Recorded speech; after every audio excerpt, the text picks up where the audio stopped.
To understand how this could happen to Terrence and Feron, you have to have an understanding about the atmosphere of Waverly, Virginia in the 1990s.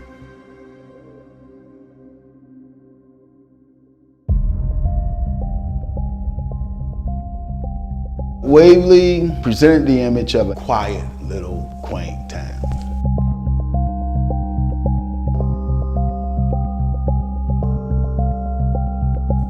It took me a short period of time to realize the mayor chose me as the chief because the black population of Waverly was revolting at what was happening to their town. Back then, the police ran the town.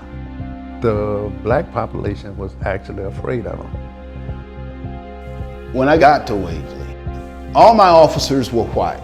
Even though the town may have been 65% black.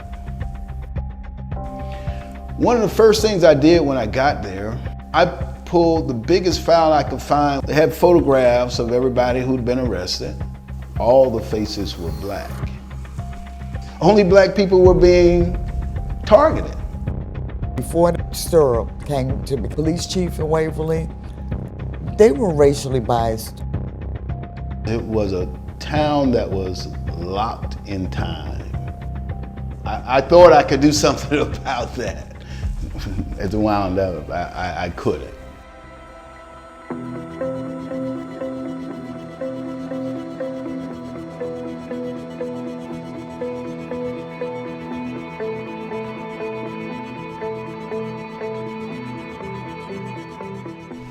So you ran through this exact same spot? Yeah. And Alan was down over here.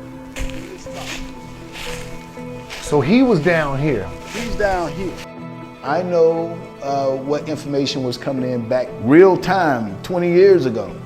And it was sort of like ignored.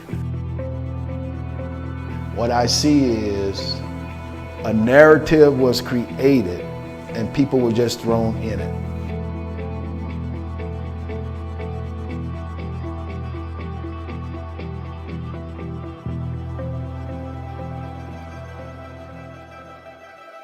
It's really hard to talk about it. That's my only child. And to be behind bars for something he didn't do, it's really been hard. When that judge sentenced Ron to life in prison, I said, I wish I could just grab his hand and we jump out this window and both of us die. They took his life for nothing.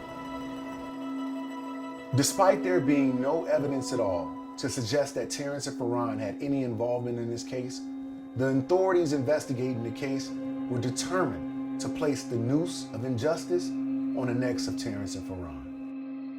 But finally, after 3 decades, justice is near.